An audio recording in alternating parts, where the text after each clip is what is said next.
Right, so now what I want you guys to do is start thinking about how you can create your own metaphors. Yeah.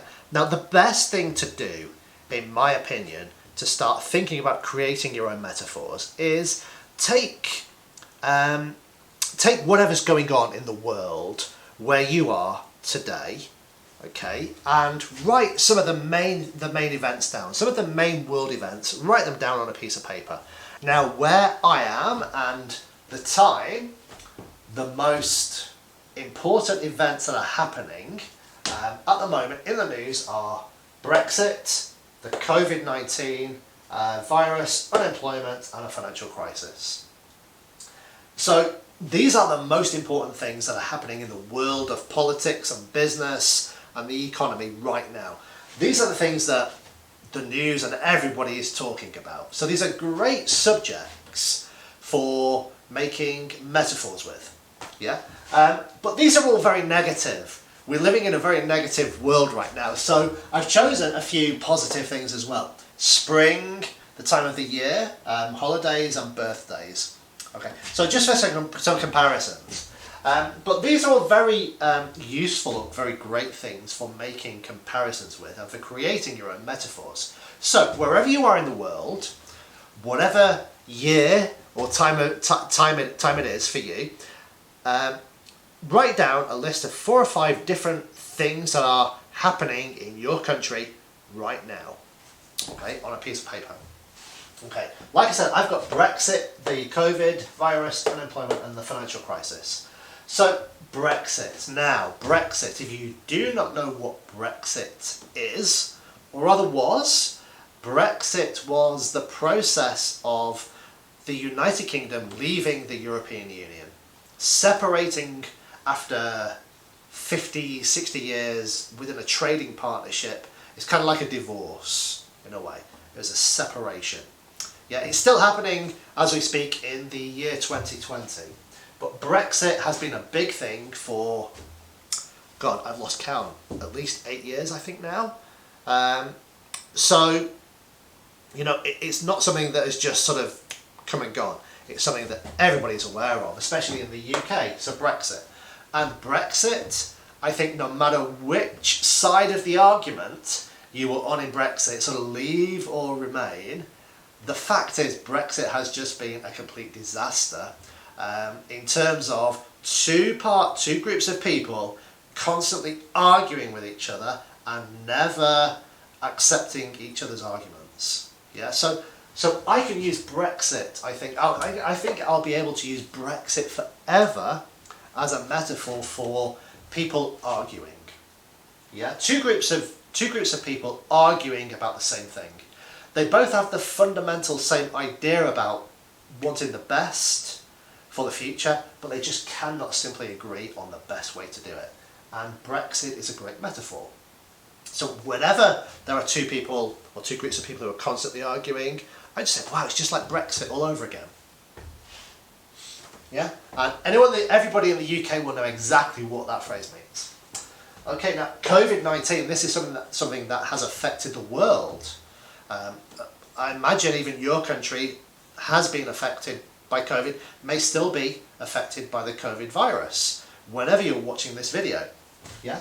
And it's a worldwide event. So it's a thing that stopped the world in its tracks.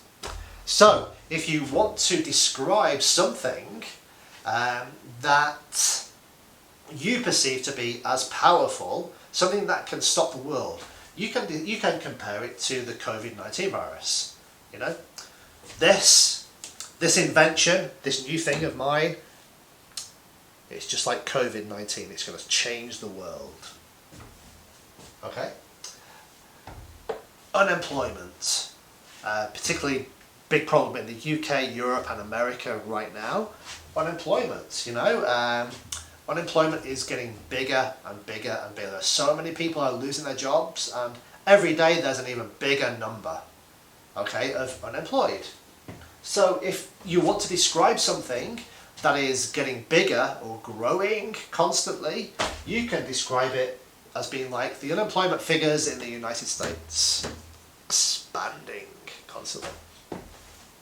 The financial crisis. Again, another very negative thing, I'm sorry. But these are the headlines right now. The financial crisis. A bit like, unemployment. And the financial crisis is growing and expanding and getting worse and worse and worse every day. So if there's somebody or something who you want to compare, if you want to describe as getting more negative or getting worse every day, yeah, you say they're just like the financial crisis. Okay, enough negatives. Spring, holidays and birthdays. Who doesn't like spring as a time of the year? Who doesn't like their holidays and who doesn't like their birthdays? So spring. Spring is my favourite time of the year. Spring is the time of year where everything starts to get better. Yeah, we're coming out of a long, cold winter and the sun comes out, the plants start to grow and everything just feels better.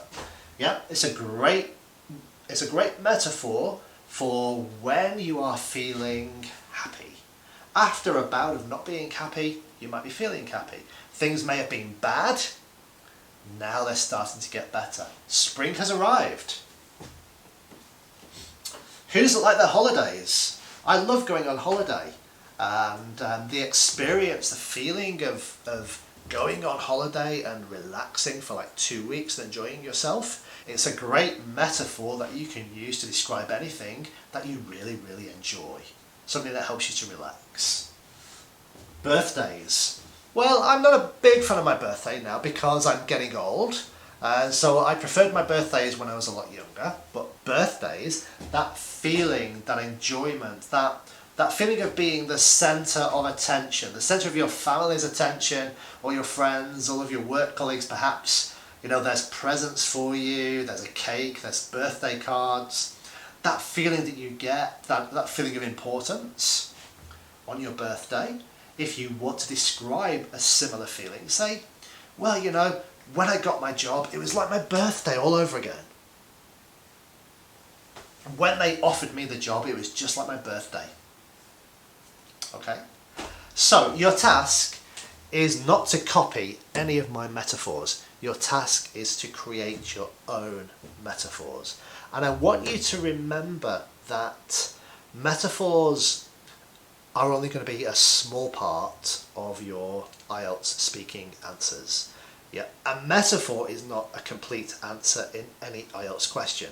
Perhaps in your topic cards, in your part 2 topic card, one metaphor to explain your experiences doing something would be excellent.